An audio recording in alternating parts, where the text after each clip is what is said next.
자, 오늘 오늘 나눠드린 프린트를 봅니다. 오늘 나눠드린 프린트는요, 사실 이제 성경 공부가 조금 진행된 다음에 하려고 했는데 미리 알면 좋습니다. 지난번 시간에 이스라엘의 지도를 배웠다면 오늘 거는 지도와 관계는 있는데 뭐라고 말할 수 있느냐? 지형이라고 합니다. 지리의 형태를 지형이라고 하겠죠.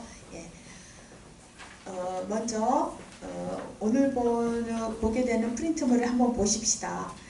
이스라엘 땅에 대해서 쭉 말을 하고 있죠. 그리고 좀 밑에 가니까 프린트에 뭐예요? 칸 두 개가 나눠져 있죠. 거기에 우리가 그려 넣을 수 있는 것도 있습니다. 자, 지난번에 거 한번 복습을 좀 할까요?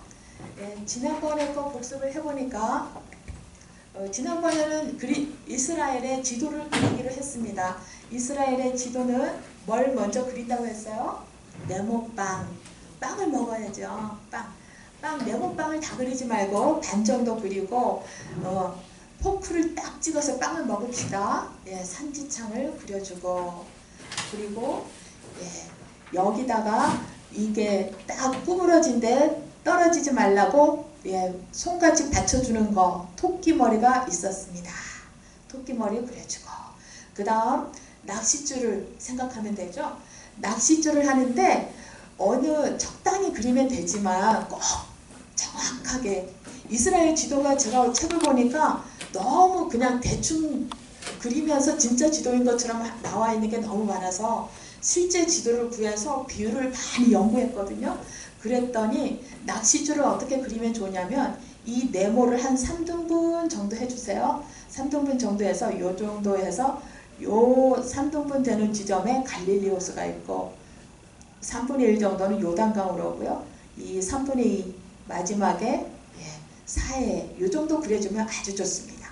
그리고 3분의 1 요 갈릴리호수 있는 데로 가서 조금 뼈도 나오면 갈멜이었습니다. 갈멜은 모르셔도 되는데, 그리고 여기 조금 널찍하게 있는 게 뱀대가리, 요렇게 우리 그리라고 했죠. 그래서 여기서 뱀을 그리면 요렇게 되는데, 우리는 이렇게 뱀 혓바닥이다 생각해서 요렇게 그리는데 사실은 여기서부터 물이 발원해서 강이 돼서 흘러가 나와서 여기가 페르시아만인데 이쪽으로 물이 빠집니다. 강물이 이렇게 해서 두 강이 흐르는데 여기가 이 그림에는 바다가 세 군데가 나와요. 세 군데가 파란 바다가 나오는데 어디라고 했습니까? 여기가 지중해. 지중해인데 얼마나 이 지중해가 작지만 중요하냐면 땅의 중간, 중심이 되는 바다다 했습니다. 이스라엘 입장에서는 그게 진짜예요. 그리고 홍해, 이스라엘 사람들이 이집트에서 탈출했던 홍해가 이쪽에 홍해가 있습니다. 여기가 어디에겠어요? 이집트, 애굽 땅이 요쯤이겠죠. 애굽 땅. 그렇게 하고 여기는 이렇게 해서 이쪽에 처음에 생겼던 나라가, 첫 번째 생겼던 나라가 아수르, 이쪽에 있었습니다.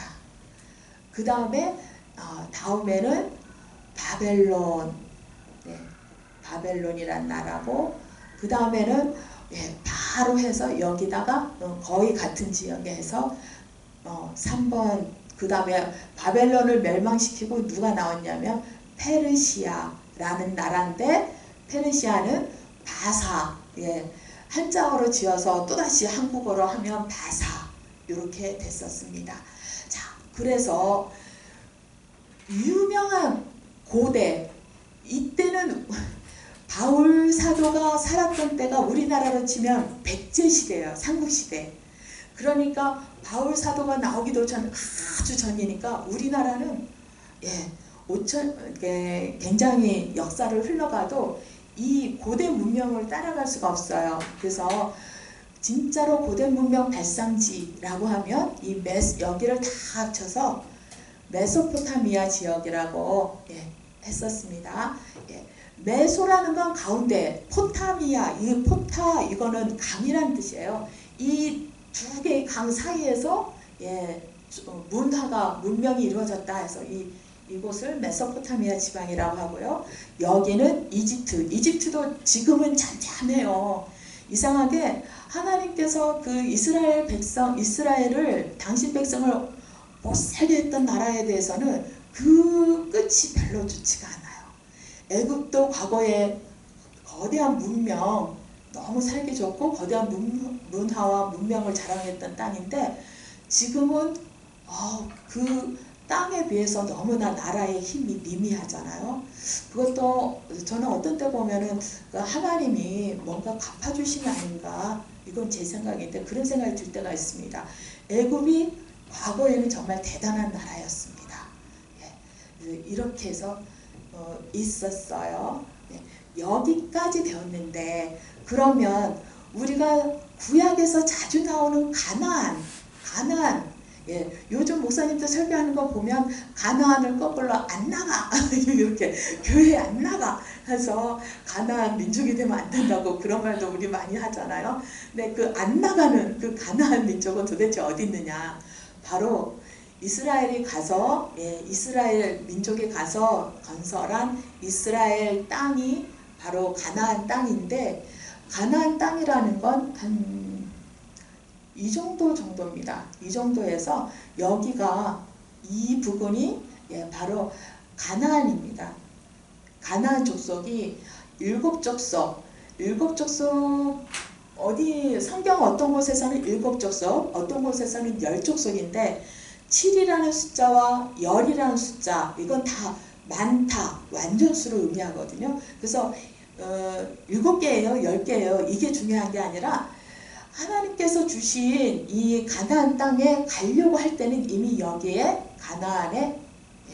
가나안 족속들이 충분히 살고 있었더라. 그래서 가나안 땅에 들어갈 때, 가나안 땅에 들어갈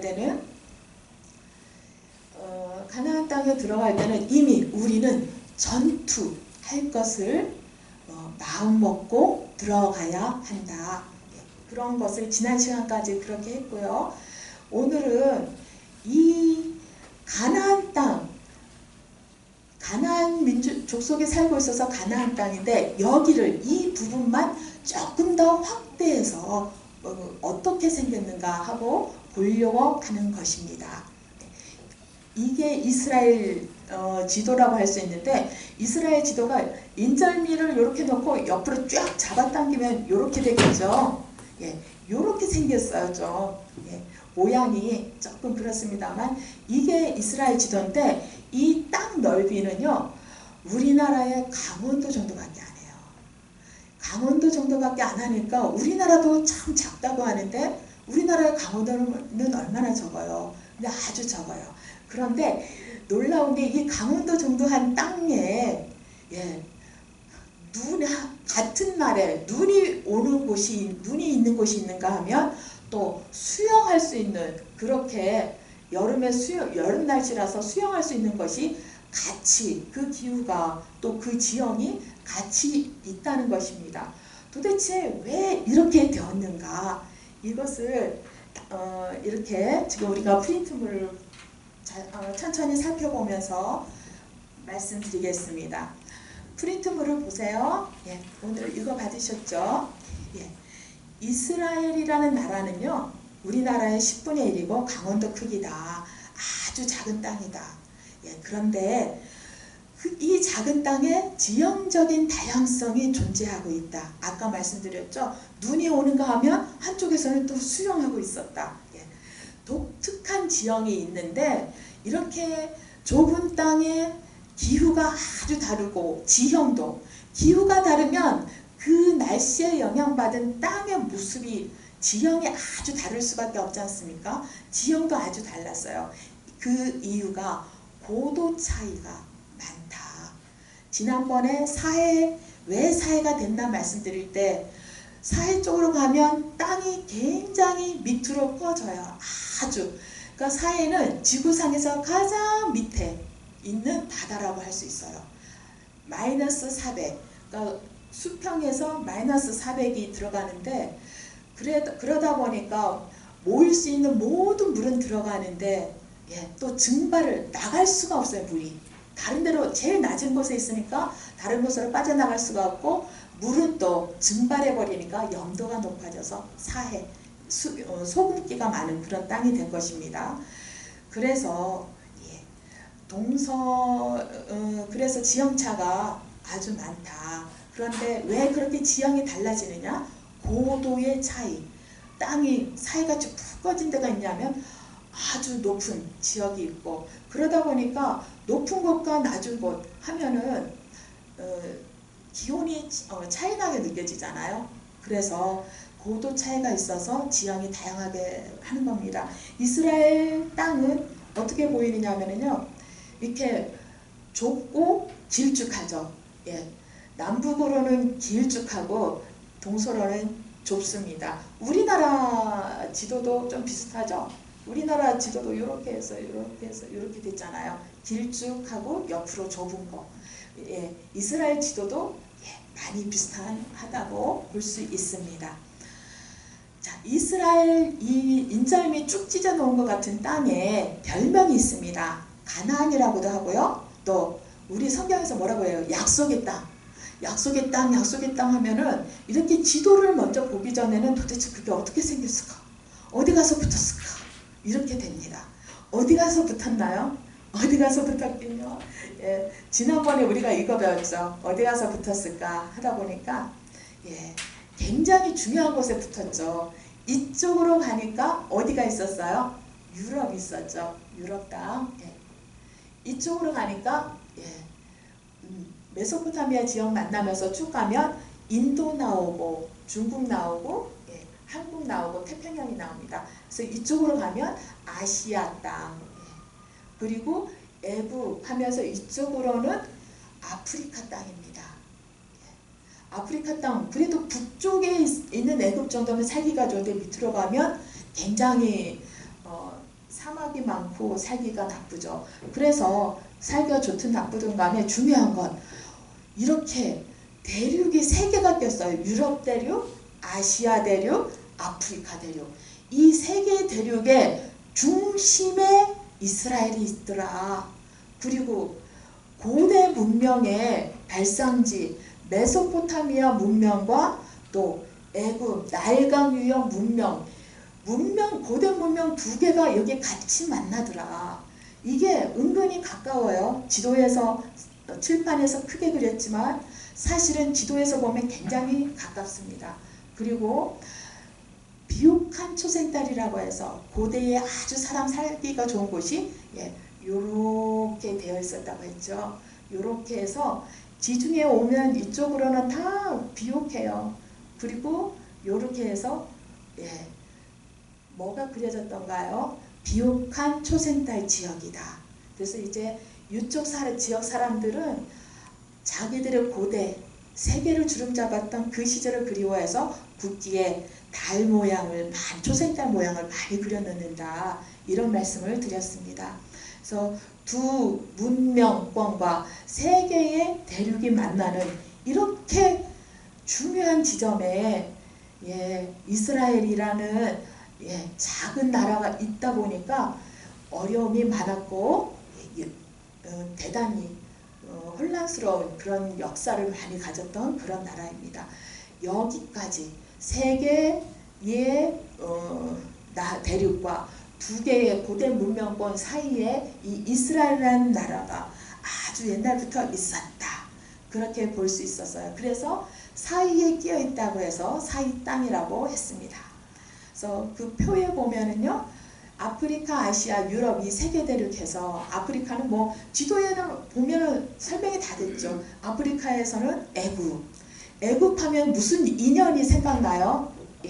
애굽에 요셉이 끌려가서 나중에 식구들이 다 같이 고센 땅 여기에 살다가 출애굽해서 자기 가나안 하나님 주신 땅으로 돌아온 그런 기억이 있고, 그리고 메소포타미아 문명에서는 이 아수르, 바벨론, 페르시아 이 세 개의 강대국이 전부 다 자기 이 강대국이 형성됐을 때마다 다 저기 뭐예요, 여기 이스라엘을 다 한번 쳐들어옵니다. 왜 쳐들어오느냐? 네. 뭐 가까이 있으니까 정복해야 되고, 그런데 먼저 첫 번째 이 강대국들의 생각은 애굽을 먹고 싶다는 겁니다.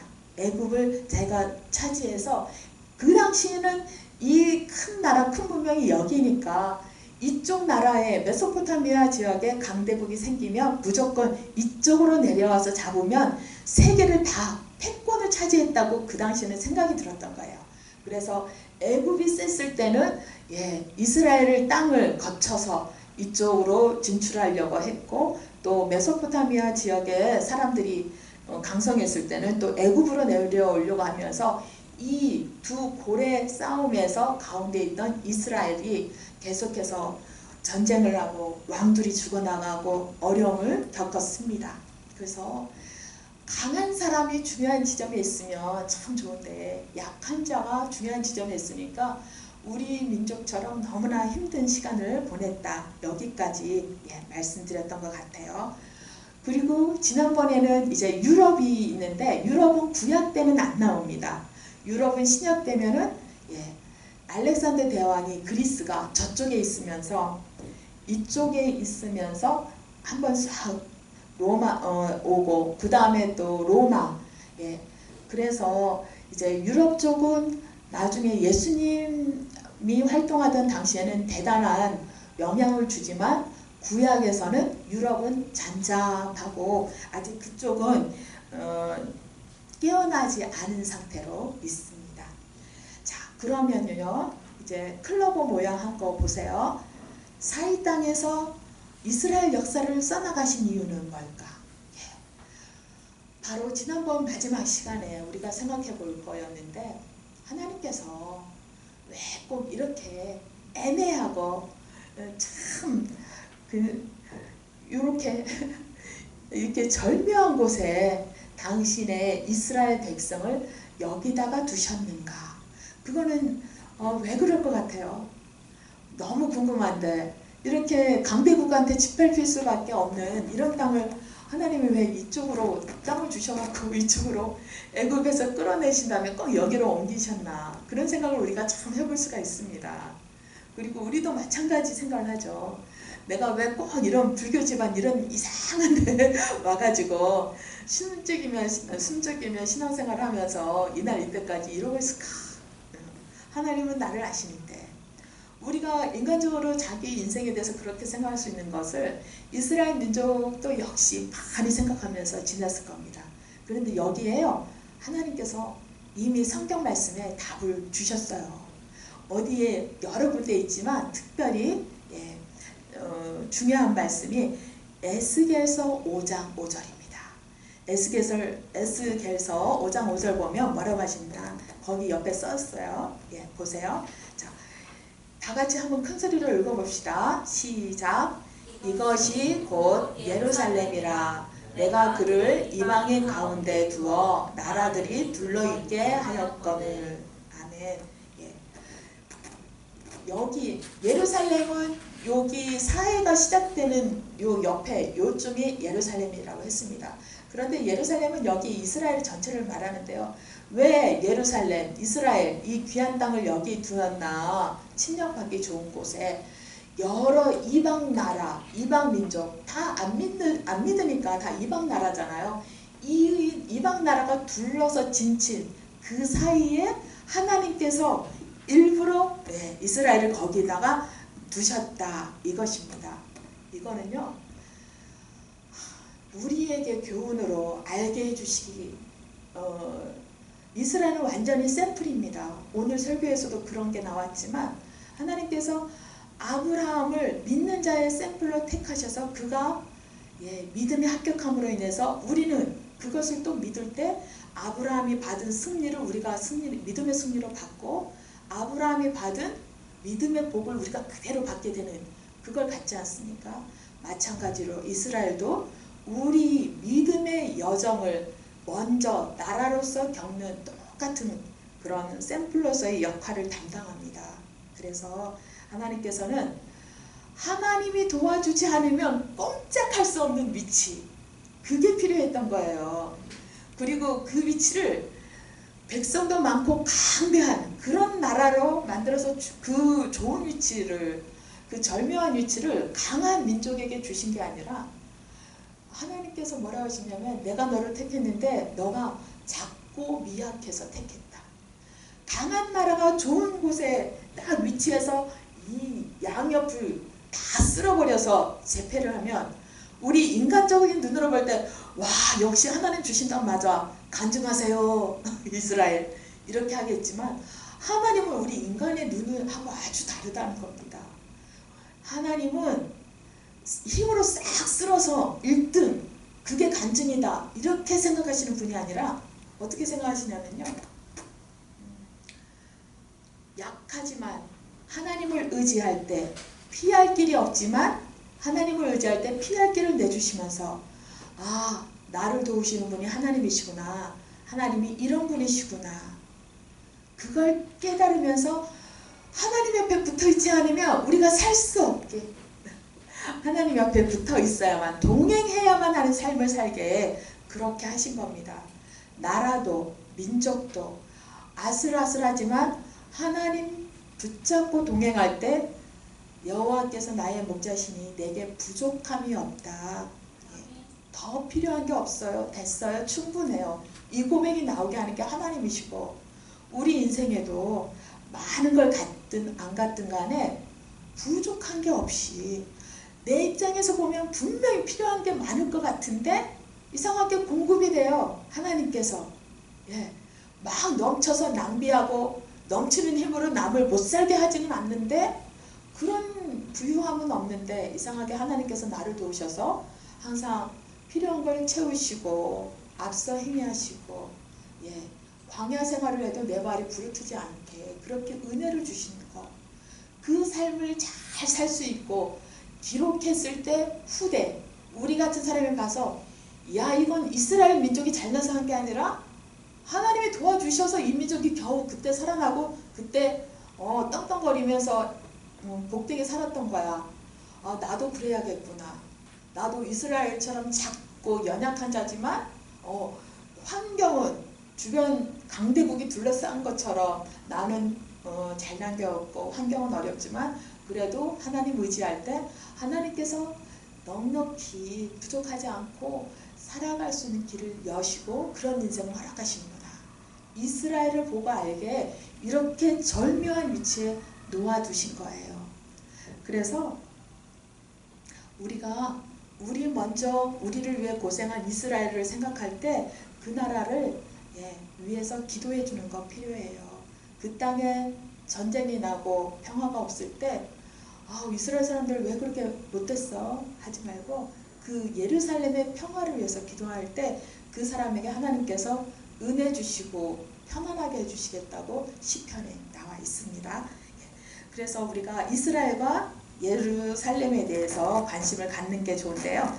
자, 그 에스겔서 밑에 한번 같이 읽어볼게요. 예, 제가 읽어보겠습니다. 작지만 눈으로 보세요.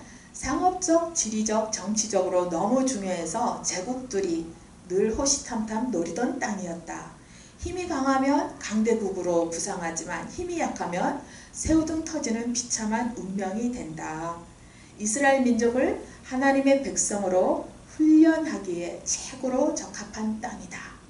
자, 이런 것을 볼 때 우리가 이런 걸 묵상할 때 이런 걸 묵상하면 좋겠죠.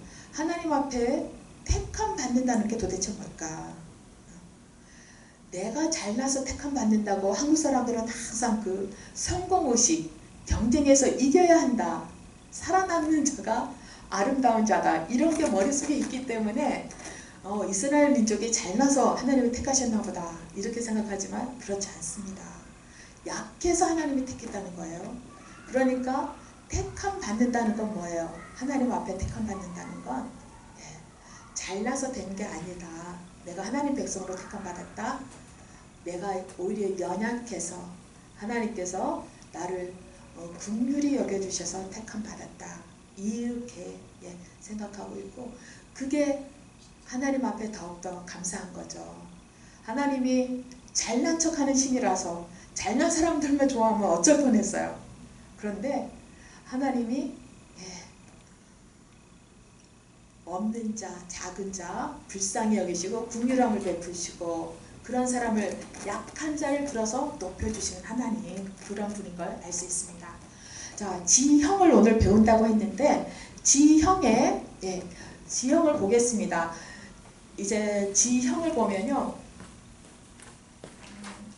그 프린트물에 네모칸 두 개가 있어요. 거기에 보면 어떤 거냐, 이것만을 우리가 따로 떠내서 보면 자, 요렇게 되죠.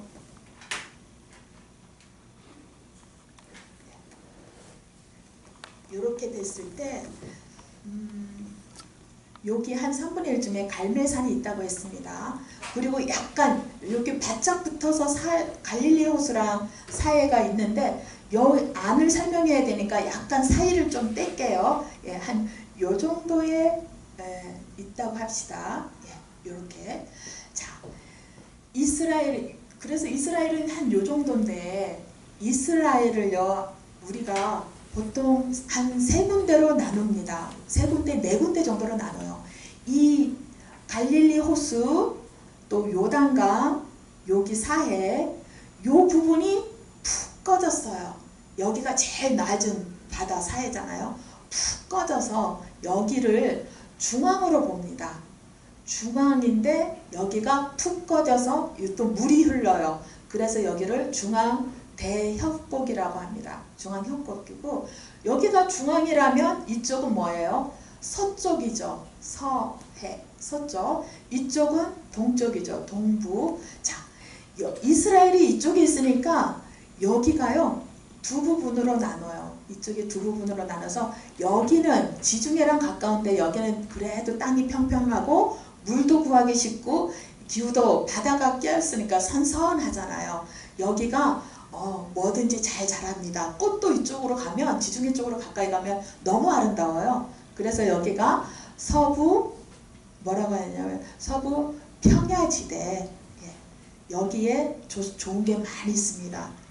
그리고 이쪽이요 높아요. 아주 좀, 이쪽은 나지막한데 이쪽에 가면 갑자기 막 산이 약간 산지처럼 느껴고, 풀도 조금밖에 없고 바위도 많고, 예, 길이 험합니다. 여기가 서부 산지라고 합니다. 여기가 가운데가 중앙 협곡이고요. 동부 여기는요, 네, 동부 여기는 산지라고 합니다. 동부 여기도 산지라고 하고 이렇게 하는데 산악지대라고 합니다. 우리 그 네모판 제일 밑에를 보세요. 예. 거기다가 밑에가 4개로 써졌죠. 서부, 해안, 평야. 예, 여기 해안자를 붙여주면 좋겠네요. 지중해에 꼈으니까 해안이다. 서부, 해안, 평야. 그래서 이쪽에는 여기를 1번이라고 보면 이쪽에는 평야가 많습니다. 무슨 평야, 무슨 평야. 성경을 읽을 때 무슨 평야다. 샤름 평야, 아셀 평야, 뭐 블레셋 평야 이런 말 나오면 아, 지중해 붙어있는 여기 이쪽하고 바다에 가까운 곳이구나 이렇게 생각하시면 되고, 서부에 여기 산지 여기는 주로 우리 믿음의 조상들이 왔다 갔다 하면서 산 곳인데, 예, 유다 산지, 베냐민 산지, 사마리아 산지 뭐 이런 데가 2번이라고 할게요. 2번 이 산지에 속합니다. 그리고 여기 갈릴리 호수에서 뭐 물이 있는 곳, 푹 꺼진 데는 어디냐, 중앙협곡 지역인데 여기는 바로 예, 사해, 요단 계곡, 갈릴리 호수, 예, 무슨 계곡, 계곡이다, 호수다 하면은 전부 이 중앙 요 부분에 있는 거구나 생각하면 됩니다. 그리고 이제 동부 산악지대는요, 여기는 좀 높아요. 그래서 여기는 동부 산악지대라고 합니다. 그러면 그 네모판에는요, 처음 네모판에는 어떤 그림을 그려주시면 되냐면 요 부분만 해서, 예, 요 부분만 이렇게 해서 여기가 이렇게 나오겠죠. 그러면 적당히 그림을 이렇게 해서 이렇게 그려주세요. 그리고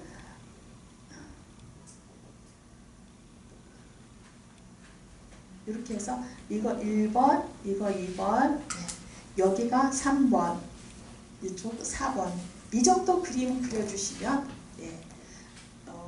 2번, 3번 해서 4번 해서 이 정도 그림 그려주시면 되고요. 그리기 싫다 안 그리셔도 됩니다. 그런데 요건 이렇게 위에서 봤을 때 이렇고 밑에서 옆으로 단면도로 보면 어떠냐. 이스라엘의 지형이 특이한 건 단면도를 잘 봐야 돼요. 단면도가요. 아유, 그림 실력 뽀록 나는데. 이렇게 해서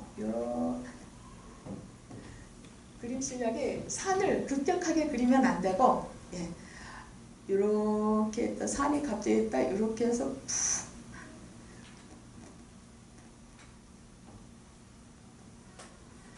이 부분을 단면도로 딱 자르면 어떻게 될까? 이렇게 했다가 이렇게 됩니다. 그래서 이걸 그림으로 이렇게 한다면 자, 여기는 뭐냐? 여기는 1번 평야, 여기 바로 이쪽 평야, 평평한 이 평야지대가 되는 거예요. 그리고 여기가 푹 꺼진 데가 있죠. 이런 데가 물이 들어가 있는 중앙, 바로 이 협곡지대, 중앙 협곡지대가 되고, 여기 갑자기 푹 올라간데 여기가 뭐냐? 여기가 2번 서부 산지 지형입니다. 2번, 3번. 그리고 여기가 갑자기 쭉 간 동부 산악지대.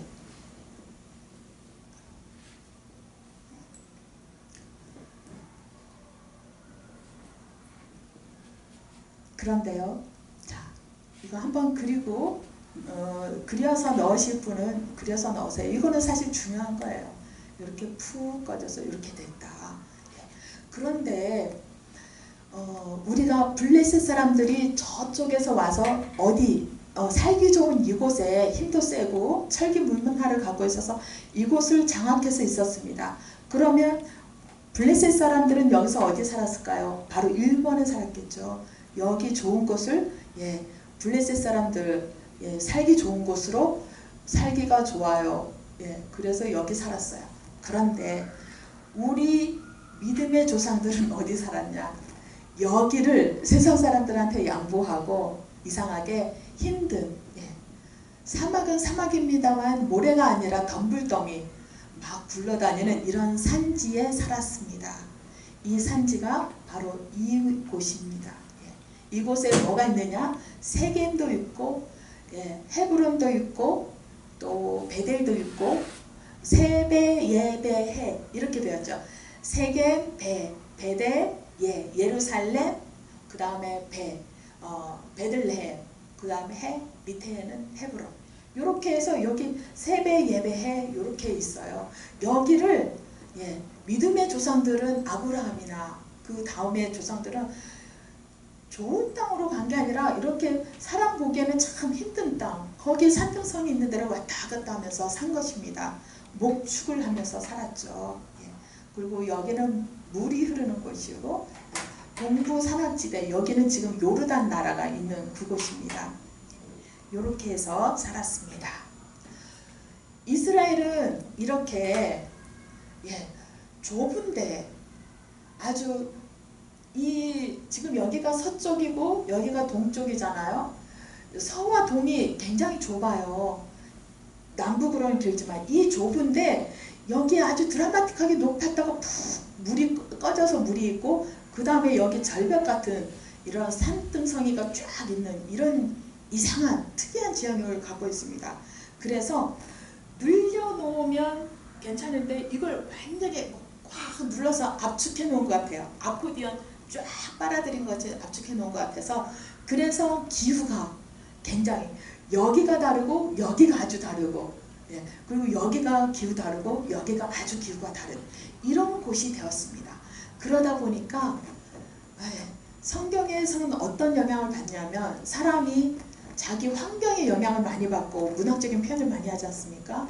그 시편에 낮에 해가 나를 상치 않게 밤에 달이 나를 해치 않게. 예. 낮에 해가 너무 뜨거워요. 어디선가는.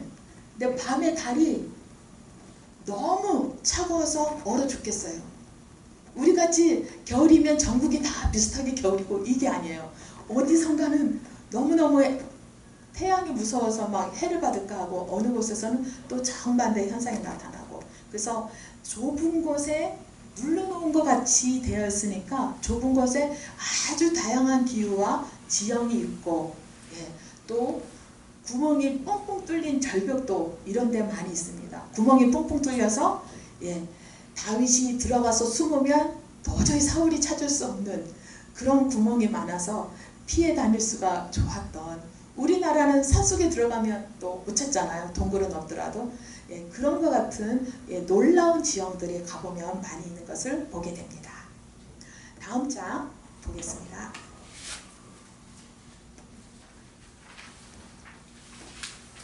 우리 찬송가 하나 할까요? 아웅. 아웅이 찬송가예요. 자, 거기 프린트 한번 제가 천천히 읽어드릴게요. 동서로 좁고 급격한 고도 차이가 있어요. 예, 서쪽에는 지중해가 있죠. 또 남쪽에는요. 남쪽에 여기가 바로 예, 아라비아 사막이라 아라비아 반도라고 했잖아요.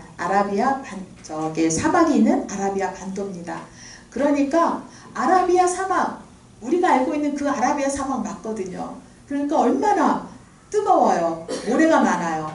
그래서 여기가 아라비아 우리가 지난번 시간에 아이 장화 같은 요런 게 있는데 이게 아라비아 예, 반도입니다. 아라비아 반도 안에 아라비아 사막이 있는데 여기가 남쪽이잖아요.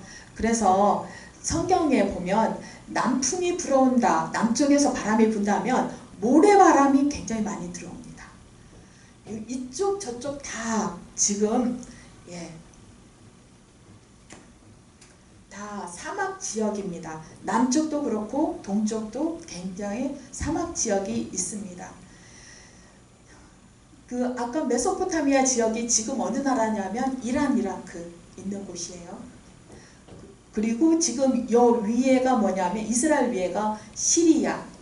구약에서는 여기 시리아를 수리아, 예, 신약에서 수리아라고 하고 이쪽 요단강 넘어서 옆에는 요르단 나라가 있고 그렇죠. 그리고 수리아가 아주 구약 옛전에는 뭐라고 했냐면 나라 이름이요. 이 땅이 바로 아람 땅이라고 했습니다. 넓은 지역에 아람 땅이 있었습니다. 자, 남쪽에서 불어오는 바람은 아주 모래바람, 뜨거운 바람입니다. 근데 여기가 서쪽이잖아요. 서쪽에는 뭐가 있어요? 지중해가 있죠. 지중해가 들어오는 바람은 어떤 바람일까요? 예, 바다 껴서 오니까 수분도 많고 쾌적하고 산들바람이에요. 쾌적한 바닷바람 해서 여기 아까 갈멜 있었잖아요. 갈멜산에서 엘리야가 예, 많은 다른 바알신 숭배자들하고 대결할 때 비가 구름이 한 조각 구름이 보이게 해달라고 기도했잖아요. 비를 기다려서 바로 서쪽에서 쾌적한 비를 몰고 오는 이 바람을 기다렸던 것입니다. 그리고 이 동쪽도 아주 건조하고 모래바람입니다. 그래서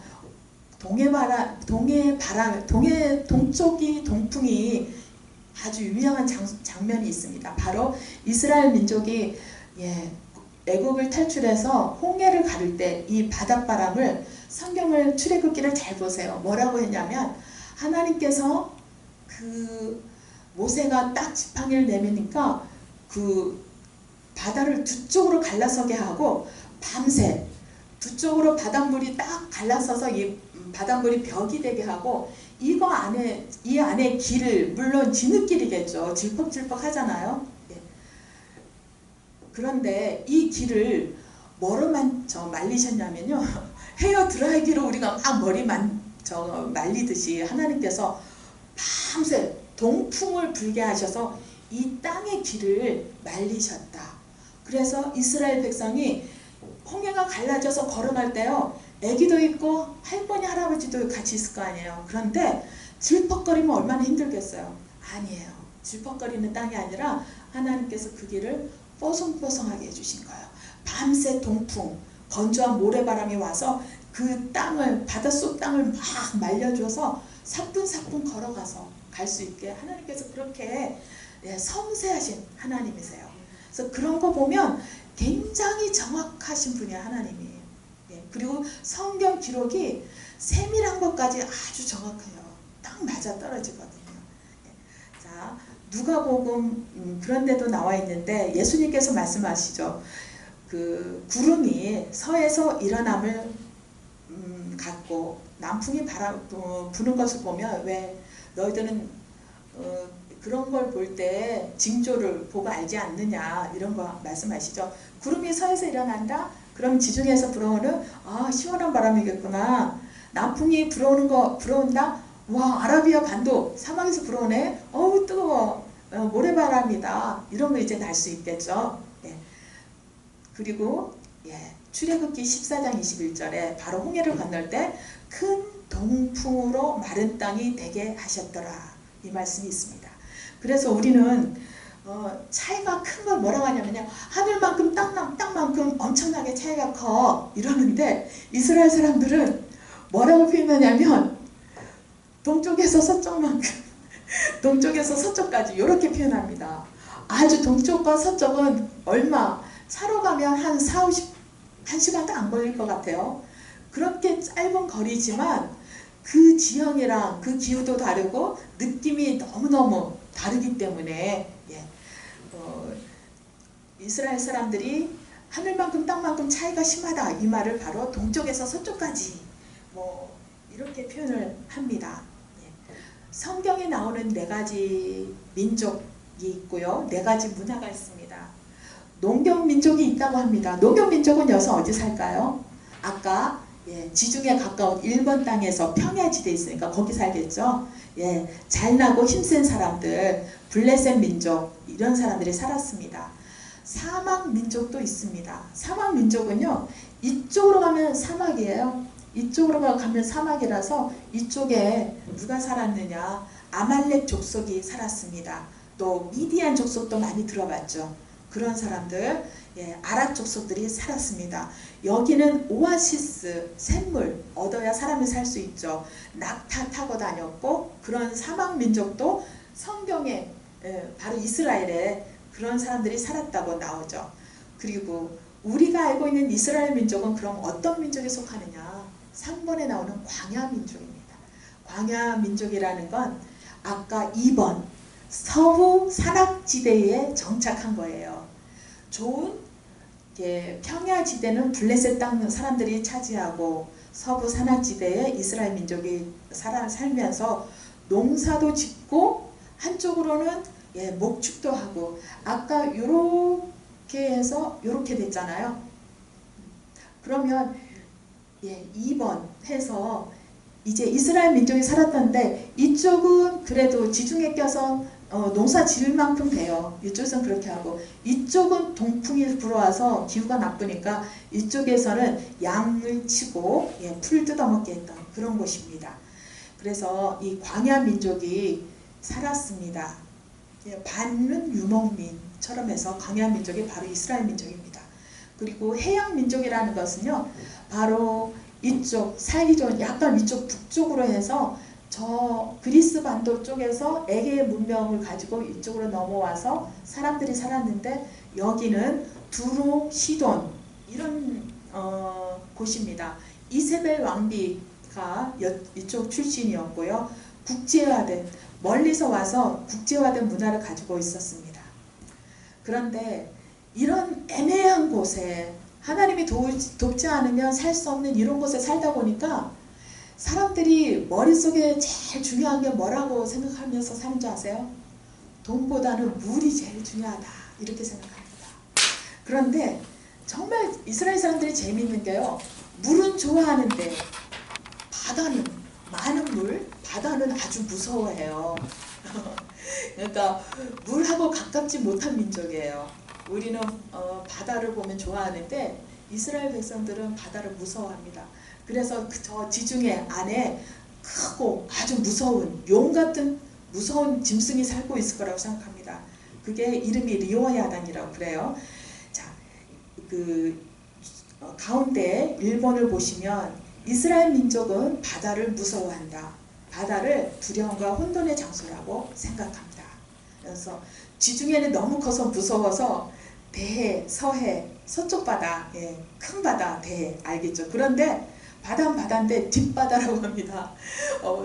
지중해를 무서워해서 보기 싫어 이래가지고 뒷바다라고 표현을 하기도 하고요. 사해는 그래도 좀 작으니까 앞바다. 자기네들이 맨날 편안하게 앞에 보근다고 해서 앞바다라고 했나봐요. 그리고 동쪽에 있다고 해서 동해라고 합니다. 그리고 바다는 이렇게 무서워하는 반면 물은 굉장히 귀하고 은혜로운 존재로 합니다. 그래서 물은 성경에서 뭐라고 써졌냐면 생명과 하나님의 은혜를 빗댄 것으로 나타납니다. 그런데요, 이 물도 두 가지 종류가 있어요. 이스라엘 백성들 머릿속에는 이 물이 두 가지 종류로 나타납니다. 두 가지 종류가 뭐냐?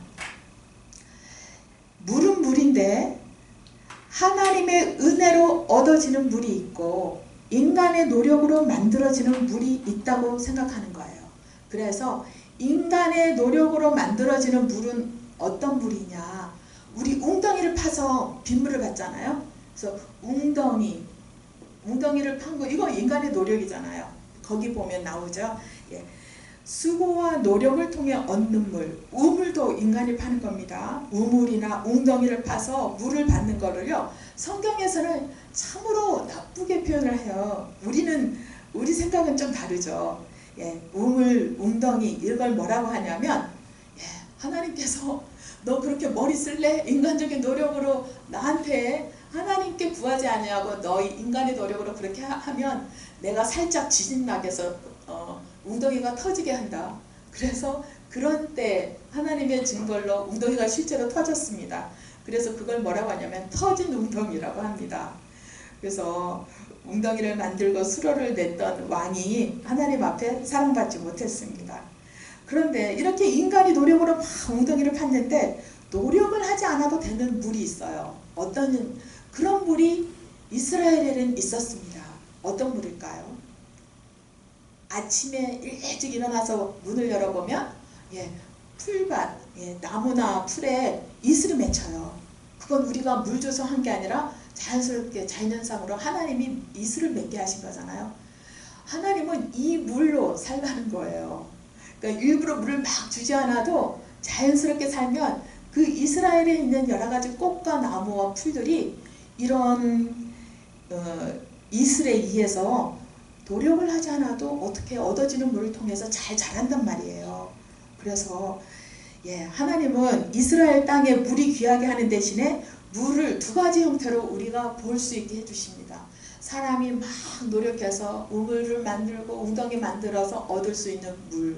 그런데 사람이 노력하지 않아도 하나님의 은혜에 의해서 자연스럽게 얻어지는 이슬, 또 비가 가끔 와서 비, 그리고 샘물. 샘물도 얻었잖아요. 샘물 하면 생각나는 사람이 이삭이잖아요. 자기가 팔려고 안 했는데 이렇게 파면 나와요. 그런데 자기가 만든 샘물이 아니죠. 파니까 나왔는데 하나님 은혜로 얻어지는 거. 하나님은 기뻐하시는 사람에게 또 샘물 볼 수 있는 눈을 열어주십니다. 그리고 시냇물도 하나님 건데 옆에 와디라고 썼어요. 이 시내 와디라는 건요, 좀 특이해서 어떤 거냐면 시내인데 가물면 없어져 버려요. 비가 와야 옛날 흐르던 길 찾아서 애들이 이렇게 강물이 내려가요. 그래서 그런 와디, 그런 시내를 바로 그런 걸 통해서 하나님께서 당신에게 간구하고 하나님을 의지하는 백성한테는 적절하게 그게 눈에 띄게 하고 만나지게 하고 하나님을 의지하는 사람한테 그 하나님의 예비하신 이슬과 비가 샘이 얻어지게 하는데 수고와 노력을 해서 웅덩이 파고 우물 파면 우리 생각엔 노력했으니까 좋은 것 같은데 하나님은 어떤 교훈을 주시는가? 인간의 노력으로 하지 말고 하나님께 의지해라. 그래서 터진 웅덩이는 인간의 얕은 깨로 얻은 수고가 별 이득이 없다는 걸 암시하는 아주 중요한 그런 단어가 되겠습니다. 광야의 영성이라고 이름을 붙여보았습니다. 이 이스라엘 지형도 알았고 이제 지도도 배워서 알았고 어떤 기후도 대충은 알겠는데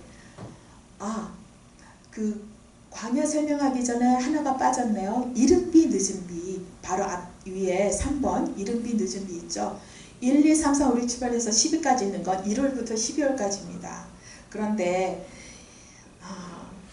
우리 성경을 보면 이른 비의 은혜 또 늦은 비의 은혜 이런 말 많이 있죠. 1, 2, 3에서 9, 10, 11, 12월까지 있는데 우리가 이 3월과 이제 10월, 11월이에요. 11월 이때가 늦은 비와 이른 비가 오는 계절이에요. 그런데 우리가 보통 보면 우리나라면 이 3월이 이른 비가 되잖아요. 11월이 늦은 비가 되고 근데 이스라엘은 우리랑 한 4개월 정도가 차이 납니다. 이 달력이. 그래서 이게 이른 비가 아니라 이게 늦은 비가 우리나라에서는 3월에 나오는 그 비가 늦은 비, 그 사람들한테는 늦은 비가 되고요. 이 늦은 비는 바로 11월에 하는 건 그 사람들한테 이른 비가 되는 거죠. 이제 우리나라에서 한 4월 정도가 그 나라에서는 이스라엘에서는 1월 정도가 되는데 종교 달력으로요. 그런데 3월과 4월 사이에 이 늦은 비가 옵니다.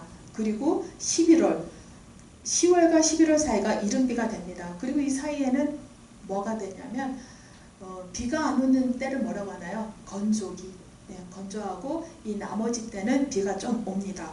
그러니까 이 건조한 이 4월부터 10월까지가 하나님 은혜에 깃대어서 어떻게 더 잘 살아야 되는가 고민이 많은 백성이 되겠죠. 그리고 비가 부족한 곳, 그러나 이슬이 잘 맺히는 곳이 광야인데 광야의 영성을 한번 읽으면서 오늘 수업을 마치겠습니다. 1번 볼게요. 광야. 이스라엘의 정체성. 직업은 뭘까? 이스라엘은 자기들을 어떻게 생각하냐면요. 광야 백성이라고 생각해요. 광야에서 사는 사람들이다. 그리고 우리는 양들을 키우는 사람, 목자라고 생각을 합니다.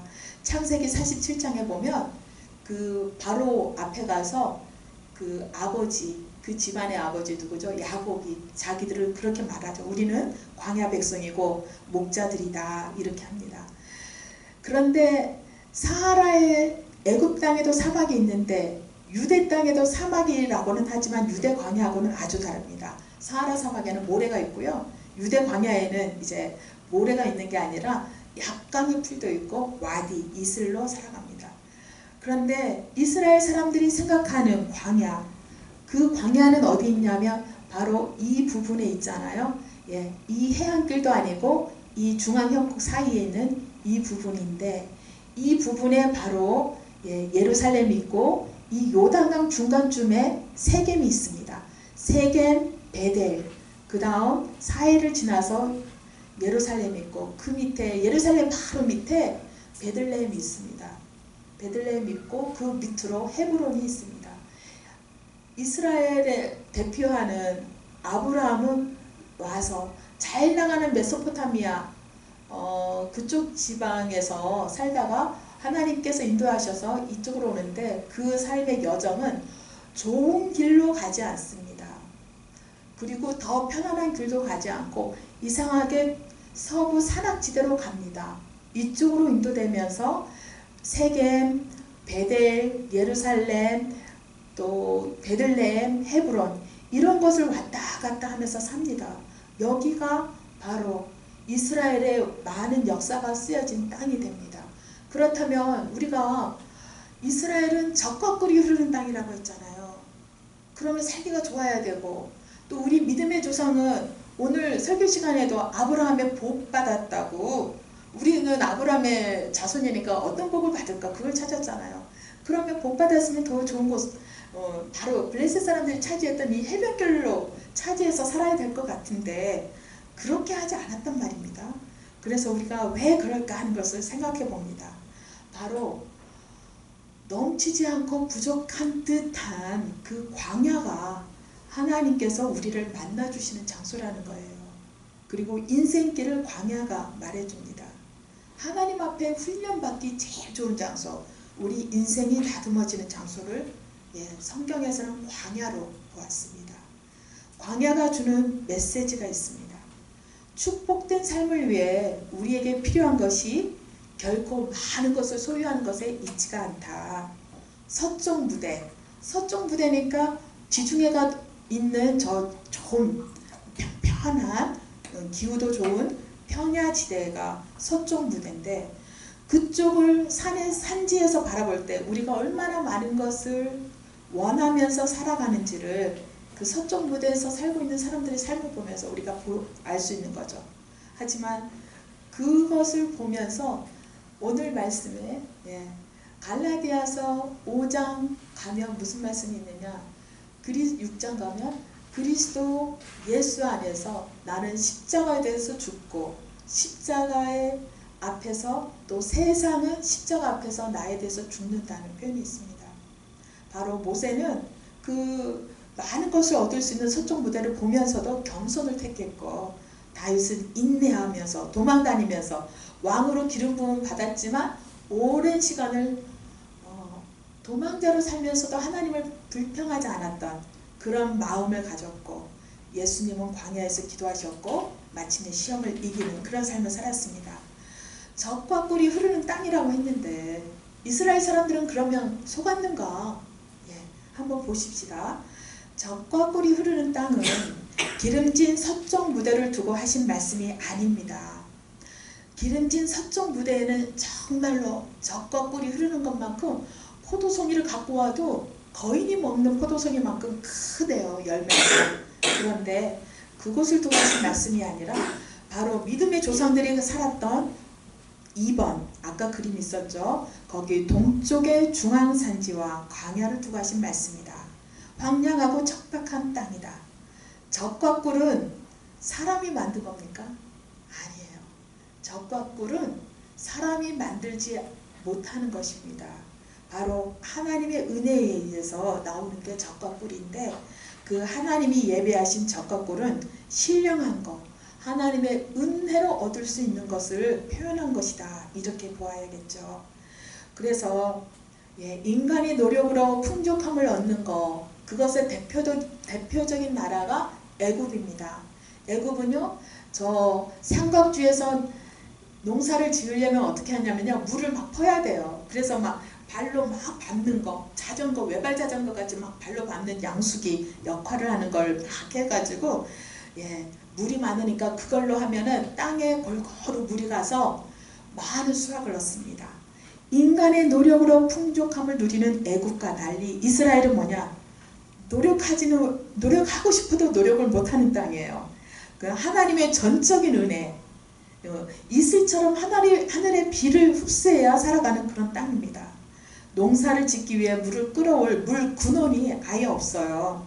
그래서 하나님 없이 건설할 수 있는 천국, 그런 인간의 노력으로 이루어질 수 있는 낙원은 바로 애굽이 모델이 됩니다.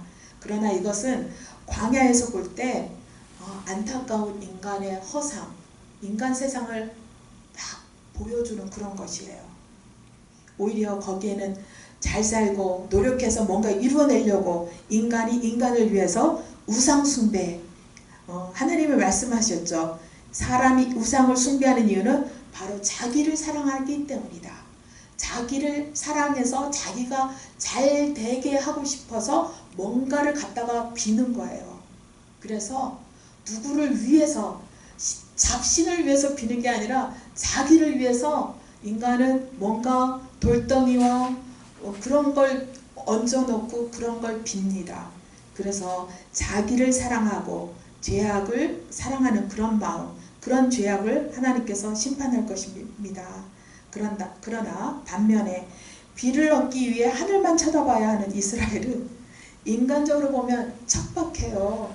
그러나 하나님의 도우심 그 대전제 앞에서 어린 나이처럼 매달리면서 삶을 살아야 하는 그 이스라엘 사람들의 그 삶이라는 건 사실 성경적으로는 그것이 우리에게는 궁극적으로 복이 된다 하는 그런 것입니다. 성도님들은 하나님 앞에서 어떤 모습의 삶을 살았나요? 애국처럼 인간적인 노력을 막 해서 막 밭에 물대고 해서 살아오셨습니까? 아니면 이슬을 받아 먹듯이 그렇게 살아오셨습니까? 인생에 우리나라에서 제일 팔자가 좋은 건 탕가놀이 주부들이라 그래요. 남편이 벌어다 준 거 이렇게 받아서 사는 사람들 탕가놀이라고 그러더라고요. 그런데 우리가 하나님 앞에서 탕가놀이처럼 사는 그 삶을 하나님께서 원하지 않으셨나. 세상에 대해서는 욕심을 줄이고 하나님 앞에서는 소망을 많이 해서 사는 삶. 하나님은 바로 이스라엘의 그 땅에 살았던 사람들의 모습을 통해서 우리에게 세상에 기대지 말고 나에게 기대서 나를 사랑하면서 나에게 기대고 나와 동행하면서 살아라. 이것을 보여주는 게 바로 하나님께서 그들에게 주셨던 꿀과 젖과 꿀이 흐르는 땅, 바로 그 삶인 것입니다. 오늘 여기까지 하고 마치겠습니다.